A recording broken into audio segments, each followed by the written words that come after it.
അനങ്ങരുതേ, അങ്ങനെ തന്നെ ഇരിക്കണേ. എനിക്കൊരു ഫോട്ടോ എടുക്കാനാ, പ്ലീസ്. ആ, അങ്ങനെ തന്നെ. ആ, റെഡി? അങ്ങനെ തന്നെ ഇരിക്കണേ.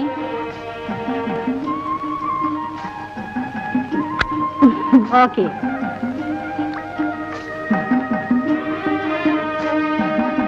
കൊച്ചമ്മയ്ക്ക് എന്തിനാ എന്റെ ഫോട്ടോ? ഞാൻ കൊച്ചമ്മയല്ല, എന്റെ പേര് രാഗിണി. എന്നെ രാഗിണി എന്ന് വിളിച്ചാൽ മതി. അയ്യോ, അത് പാടുണ്ടോ? ജന്മയുടെ മകളായതുകൊണ്ടാണോ? ചേട്ടാ, അങ്ങനെ യാതൊരു വിചാരവും എനിക്കില്ല. ആരായാലും മനുഷ്യരല്ലേ. ശരി, രാഗിണി. രാഗിണി എന്തിനാ ഈ കുട്ടനാട്ടിലേക്ക് വന്നത്? വെക്കേഷൻ അല്ലേ എന്ന് വെച്ചാ കുറച്ച് ദിവസത്തെ കോളേജില്ല. നെല്ലുകൊയ്ത്തിന് അച്ഛൻ ഇങ്ങോട്ട് വരുന്നുണ്ടായിരുന്നു. ഒരു രസമല്ലേ, കൂടെ പോന്നു.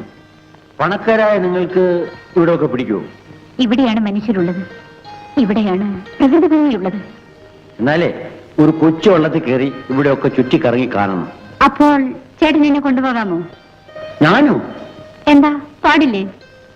ആ, നാളെ ആകട്ടെ. Thank you very much.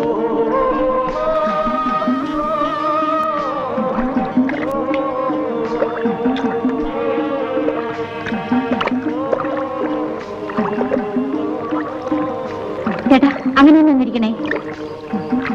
Ready? Thank you.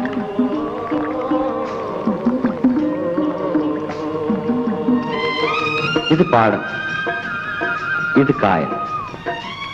ഇത് അങ്ങ് ദൂരെ കാണുന്നത് അതാണ് ഇവിടുത്തെ ക്ഷേത്രം. കുട്ടനാടിന് ഒരു പ്രത്യേകതയുണ്ട്.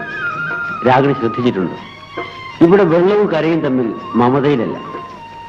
കായലിന്റെ വെള്ളത്തിന് നിരപ്പിന് താഴെയാണ് ഭൂമി. കാണുന്നുണ്ടോ?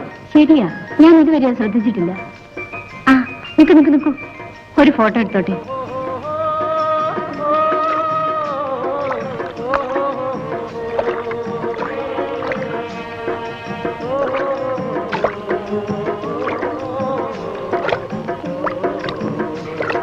ചേട്ടൻ തന്നെ വണ്ണം നുഴയാൻ പഠിപ്പിക്കാമോ? അതിനെന്താ, നീ വരും.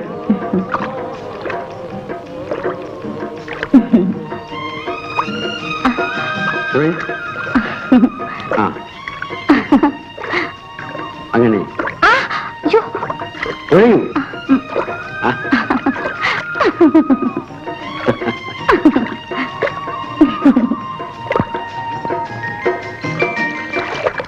ചേട്ടാ, ഒന്നൂടെ. Smile smile smile. ഓക്കെ. ചേട്ടാ, ഈ ചിത്രങ്ങളെല്ലാം ഞാൻ ക്യാമറയിലേക്കല്ലേ പതിപ്പിച്ചത്, പിന്നെ എന്റെ മനസ്സിലേക്കാ. രാഗിണി, എനിക്കൊരു ജീവിതമുണ്ടെങ്കിൽ അത് ചേട്ടന്റെ കൂടെ മാത്രമായിരിക്കും. രാഗിണി, എന്താണ് ഈ പറയുന്നത്? അതെ ചേട്ടാ, മറ്റൊന്നും എനിക്ക് ചിന്തിക്കാനാവില്ല. ഞാനാര്, നീ ആര്, അത് മറക്കരുത്. എന്ത് മറക്കുന്നു എന്നതല്ല ചേട്ടാ കാര്യം, എന്തോർക്കുന്നു എന്നുള്ളതാണ്.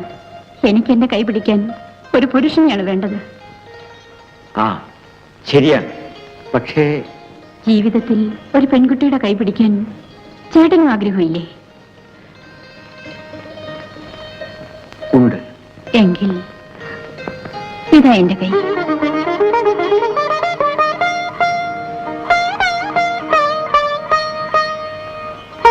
രാഗിണി, ഞാൻ ഈ കൈ പിടിച്ചുകൊടുക്കും.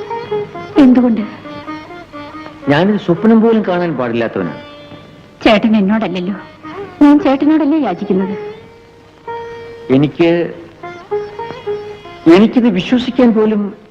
എന്റെ സ്നേഹം കൊണ്ട് ഞാൻ ചേട്ടനെ വിശ്വസിപ്പിക്കും, എന്റെ ജീവിതം കൊണ്ട് ഞാൻ വിശ്വസിപ്പിക്കും.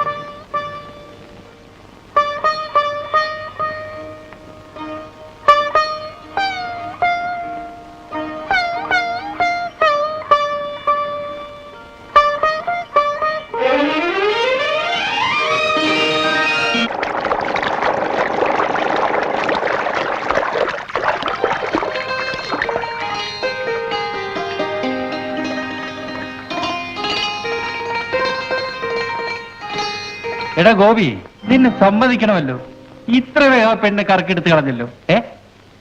കാടിവെള്ളാണെങ്കിലും മൂടി കുടിക്കണം എന്നാ പറയാ. ഇങ്ങനെ ഇത്ര പരസ്യമായിട്ടൊക്കെ തുടങ്ങിയാലോ ഗോപി? ഗോപി പിടിച്ചത് പുളിങ്കൊമ്പാണ്. പുളിങ്കൊമ്പാണെങ്കിലും പുളിയുറുമ്പ് കാണും. ഇവൻ ഒരാള് അവളൊരു പെണ്ണും, ആ പെണ്ണിന് ഗോപി അങ്ങ് ഇഷ്ടമായി. അതിന് നിങ്ങൾ എന്തിനാണ് അസൂയപ്പെടുന്നത്? അങ്ങനെ പറഞ്ഞു കൊടുക്ക് പോലോ ചേട്ടാ. ആണും പെണ്ണും ആണെന്ന് മനസ്സിലാകുന്നുണ്ട്. പക്ഷെ ആണ് കൊച്ചുവെള്ളത്തിലും പെണ്ണ് മോട്ടോർ ബോട്ടിലുമാ.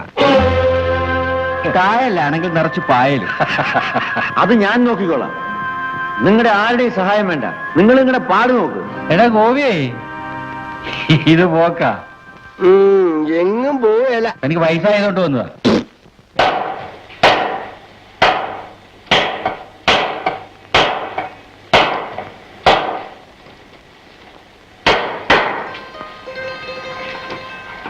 അല്ലേ, ഗോപിച്ചേട്ടൻ ഈയിടെയായിട്ട് വലിയ ഇസ്തിരിയിലും ഒരുക്കത്തിലും ഒക്കെ ആണല്ലോ നടക്കുന്നത്.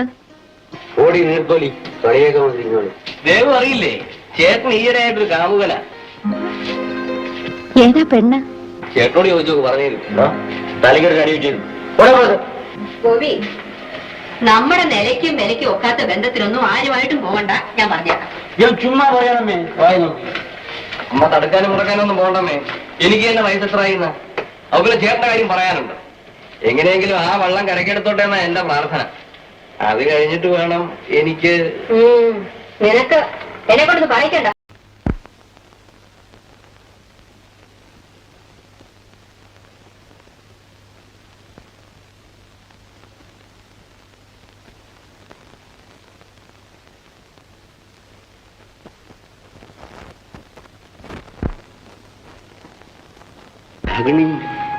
ഇവിടെ ഈ സമയത്ത് ചേട്ടനെ ഉറങ്ങാൻ സമ്മതിക്കുന്നില്ലല്ലോ. അസമയമാണ്. വളരെ കണ്ടാൽ മറ്റുള്ളവർ കാണുന്നതും അറിയുന്നതും എനിക്കൊരു പ്രശ്നമില്ല ചേട്ടാ. എങ്കിലും വിവാഹം കഴിയുന്നതിന് മുമ്പ് നമ്മളിങ്ങനെ. നമ്മളെ സംബന്ധിച്ചിടത്തോളം വിവാഹം നടന്നു കഴിഞ്ഞിരിക്കുന്നു. ഇനി നാട്ടുകാരെ അറിയിക്കാനില്ലേ? അത് ആഘോഷത്തോടെ വേറെ നടന്നുള്ളൂ. രാഗിണി ഇപ്പൊ ഇങ്ങോട്ട് വന്നത് ആ സത്യം ചേട്ടനെ വിശ്വസിപ്പിക്കാനാണ്. ഞാൻ വിശ്വസിക്കുന്നു രാഗിണി. എന്റെ വെക്കേഷൻ കഴിയാറായി. ഞാൻ പോകും. പിന്നെ വിവാഹപ്പന്തലിൽ വെച്ച് നമ്മൾ കാണും. ഞാനിപ്പോഴേ എന്റെ മനസ്സും ശരീരവും ചേട്ടനിൽ അർപ്പിച്ചിരിക്കുകയാണ്.